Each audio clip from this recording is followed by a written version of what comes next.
Hey everybody, welcome to the ABCs of Music, and today we're going to start with the letter A, and A stands for Arpeggio. So let's talk about arpeggios. Any questions?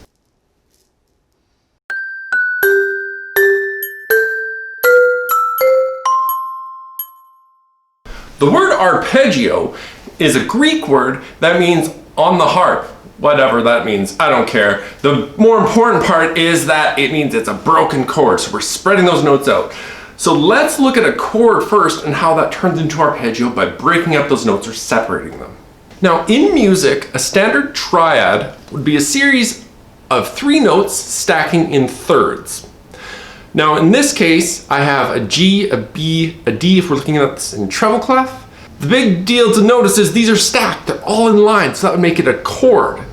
But an arpeggio would break these up like this. Now we have the broken notes, the G, the B, and the D in treble clef. They're all separated, not lined up and stacked as a chord. Instead, this is a broken chord or an arpeggio. Okay, so let's look at actually playing an arpeggio. Now I'm going to use the ukulele because one of the first chords you learn on the ukulele is a C chord, 3rd fret on the bottom string. And the key of C is one of those great keys because everything's natural. So we're going to use C major, and I'm going to play just a C major arpeggio, which is built the root, 3rd, 5th, and I'm going to go to the high C octave.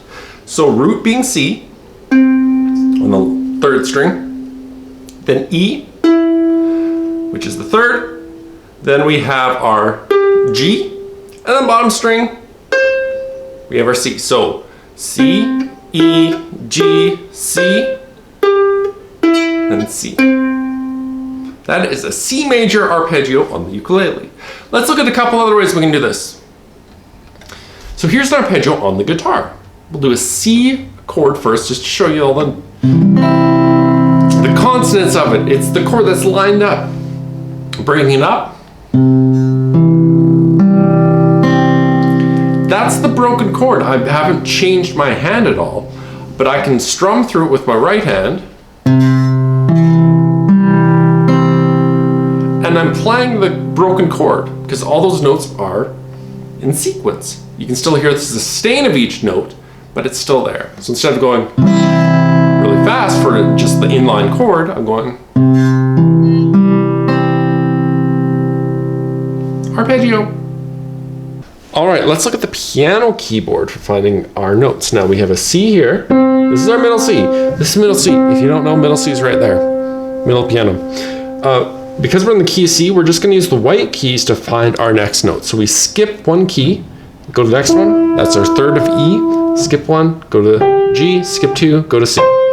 So we have C, E, G, C.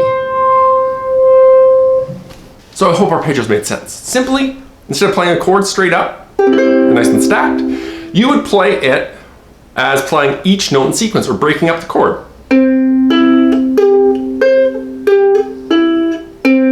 That's a C major. Now, for every chord you can use major, minor, diminished, augmented.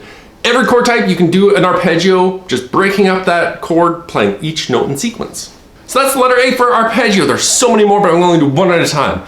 Stay tuned next week for the letter B, which it's going to be a surprise. You'll have to come and see. If you like this video, subscribe, hit the like button, share it to everyone you know. I'm planning to do this all the way to letter G.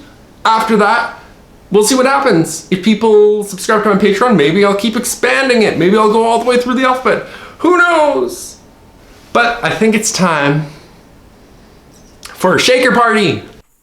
Shaker party, 1, 2, 1, 2, 3. I said shake, rattle, and roll. Said shake, rattle, and roll.